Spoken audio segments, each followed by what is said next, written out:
Vince here from Pop Turnitin, speaking to Cristina Rodlo about season 2 of Halo, which is streaming now on Paramount Plus. Welcome back to the show. It's so good to see you again.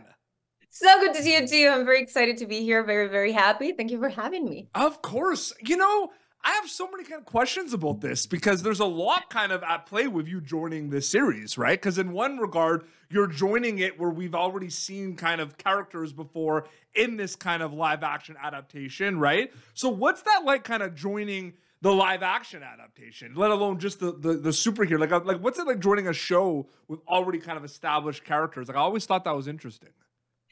It's always a little bit scary also because I mean it's also season 2, so it's already like they're already family. Yep. There's already thoughts about the show, and you're the newbie. You're the new one. It's like you either the new kid people at school. hate it, yeah, people are gonna hate it, and I'm not like my character. It's not part of the Halo, franchise. Like my character doesn't exist.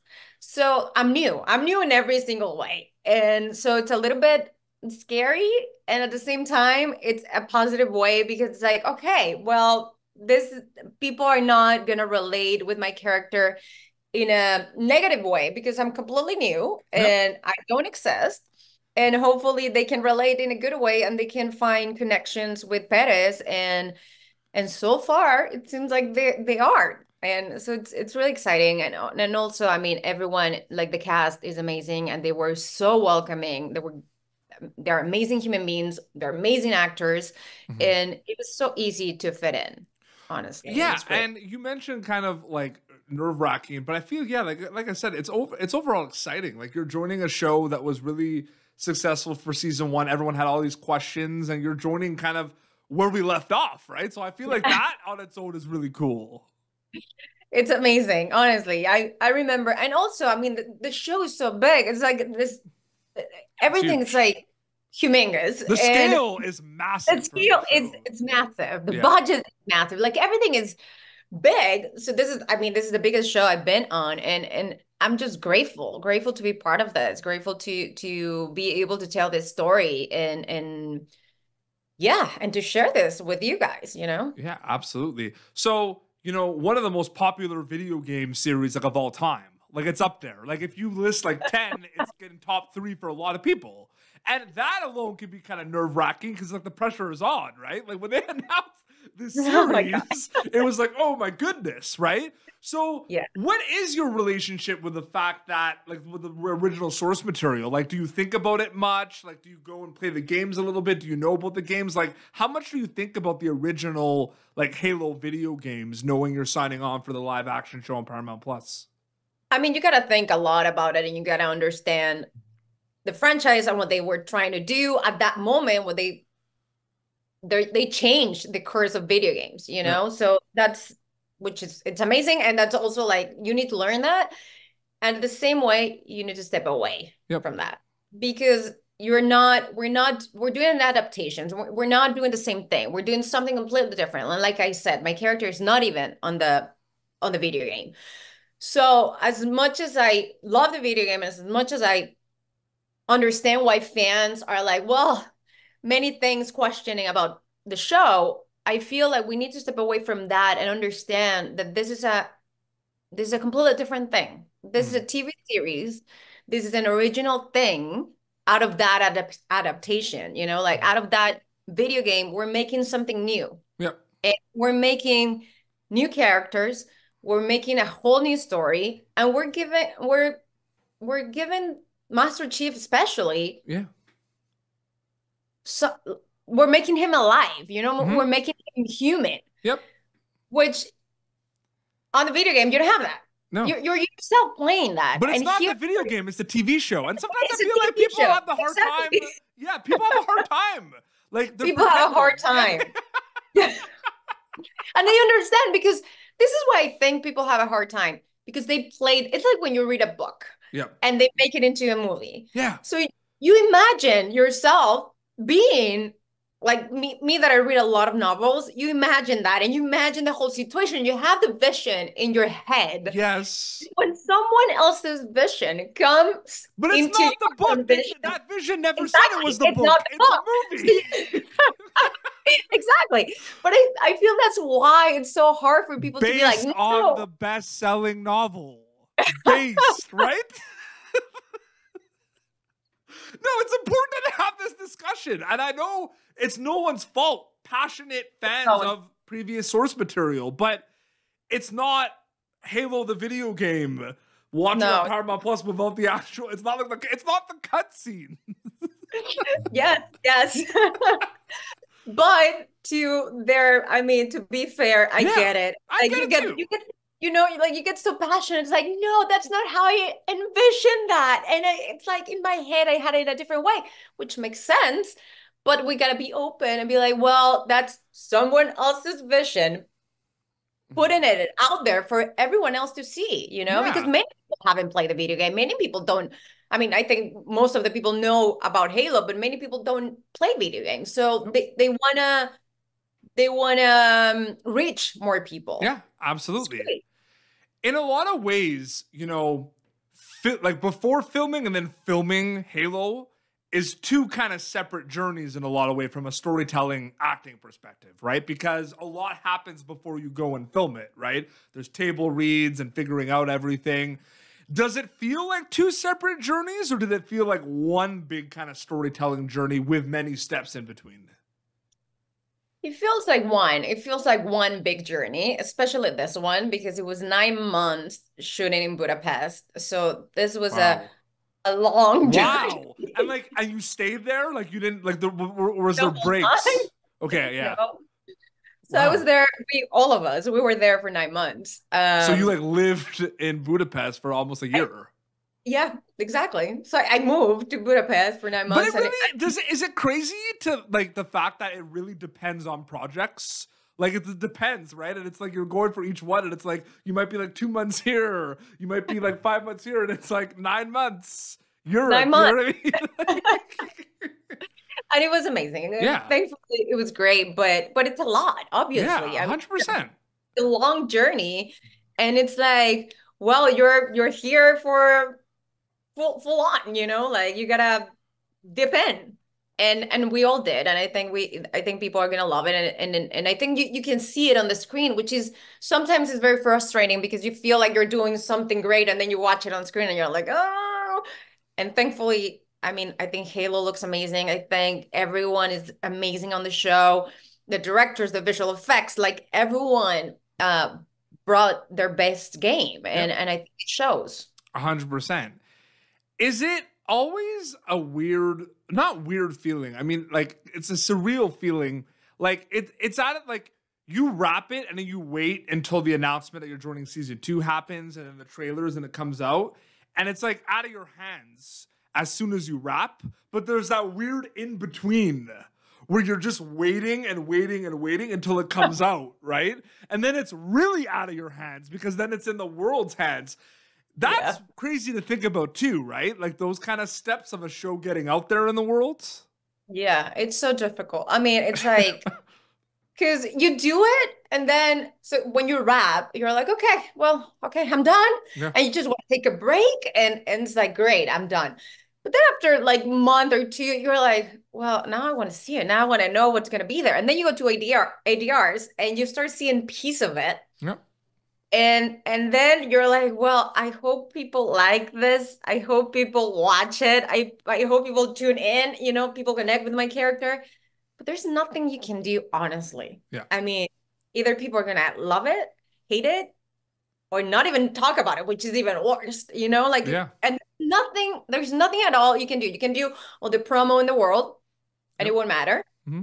You cannot do any promo, and it won't matter either. Mm-hmm. Because if people don't connect, and that's it. I mean, there's nothing you can do about it. And electronic word of mouth, right? Like word travels fast too, right? Yeah, exactly.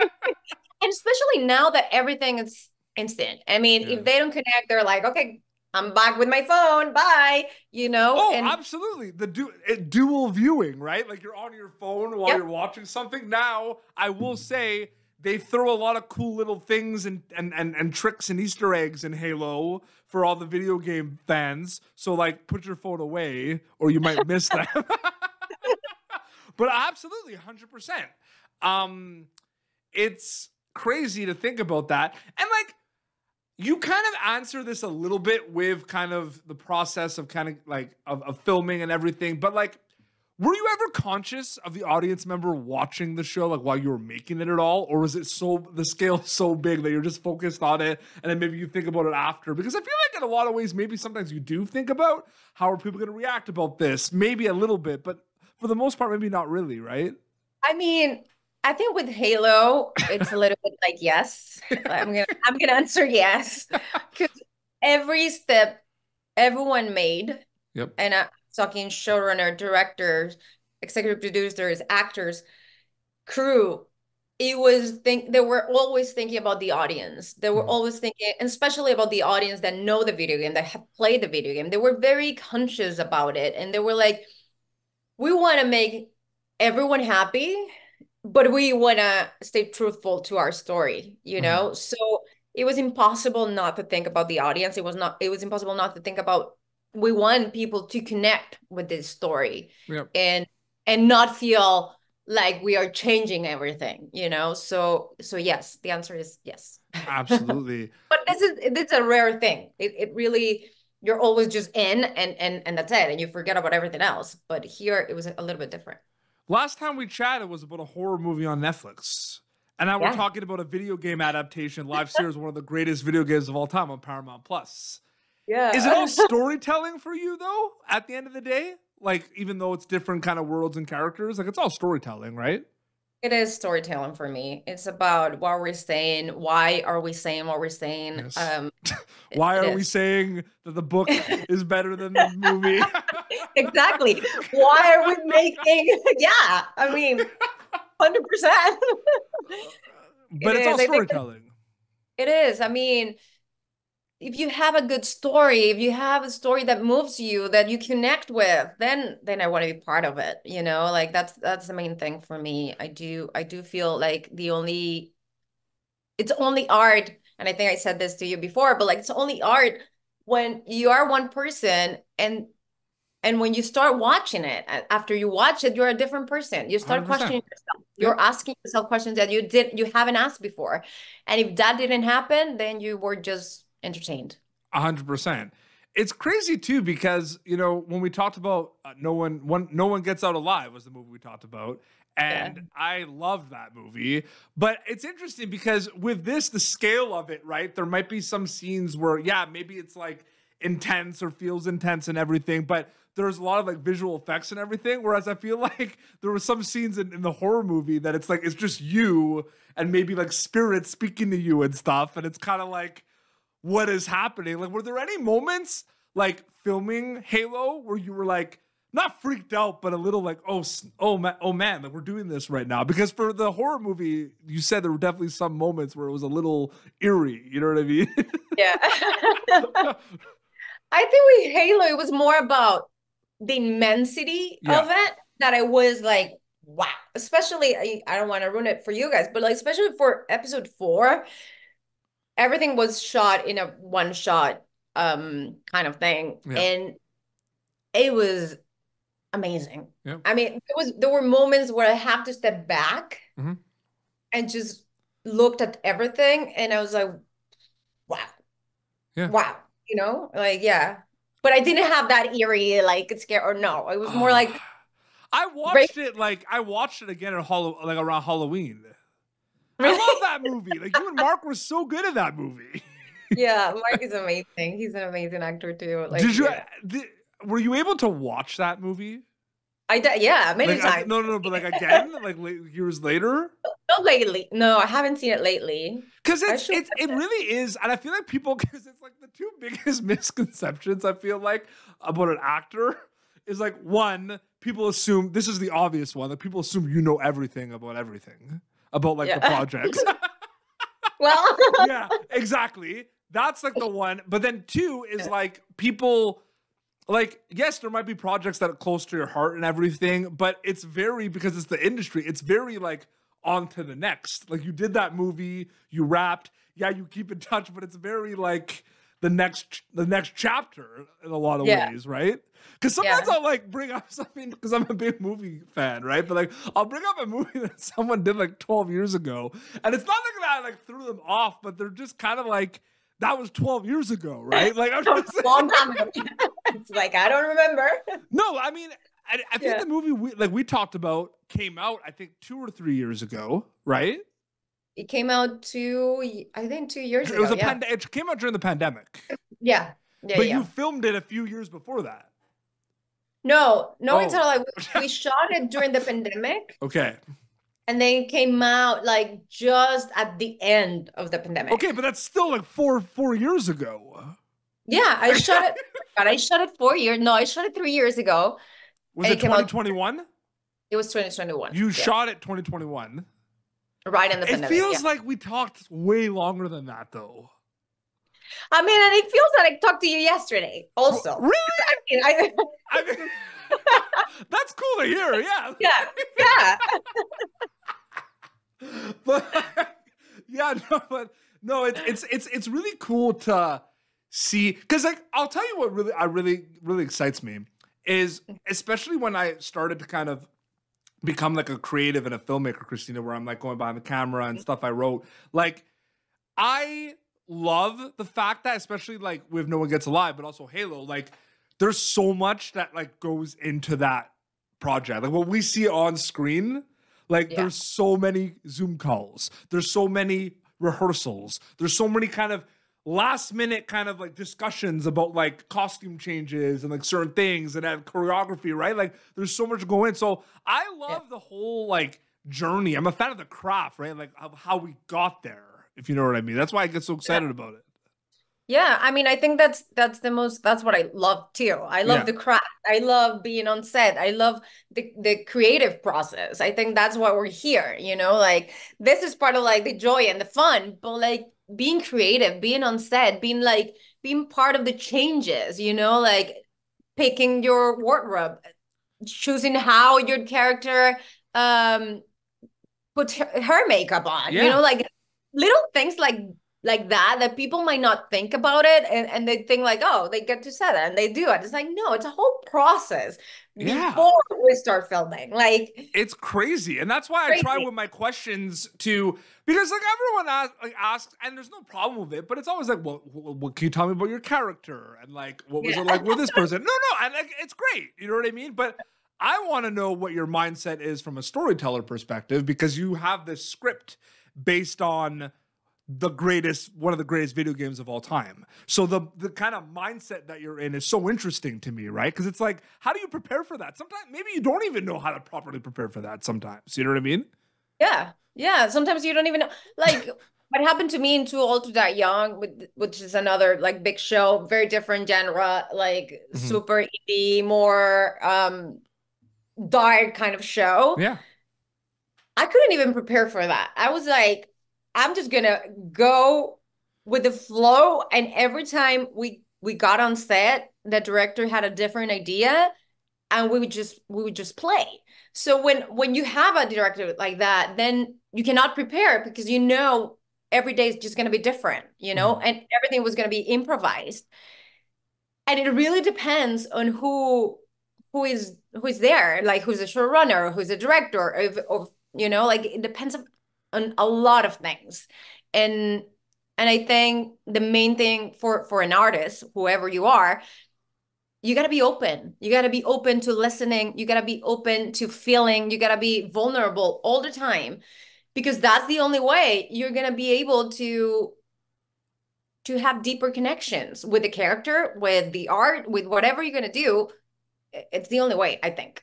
Yeah, absolutely. No, it's so well said. And yeah, all the episodes are streaming on Paramount Plus for Halo Season 2, which is crazy. So that's amazing. I'm so happy for you. Thank you so much for coming back on the show. Muchas gracias.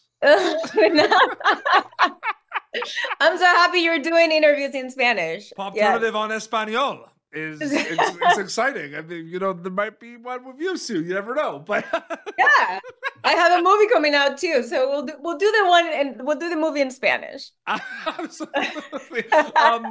Instagram is the best way where people keep up to date with everything, right? It's just your name. That's just my name, Cristina Rodlo, and that's the only one that is real me. Everything else out there, it's not me. You should change your handle to I am Cristina Rodlo or something. Yeah, Cristina Rodlo. Awesome. Well, this has been Popternative. YouTube.com/Popternative for previous episodes. You can catch Cristina Rodlo in season 2 of Halo on Paramount Plus. Till next time, this is Cristina and Peter Beats signing off. Thank you for tuning in to Popternative. Make sure to check out our past episodes of Popternative on YouTube. This has been an Autograph Communications production.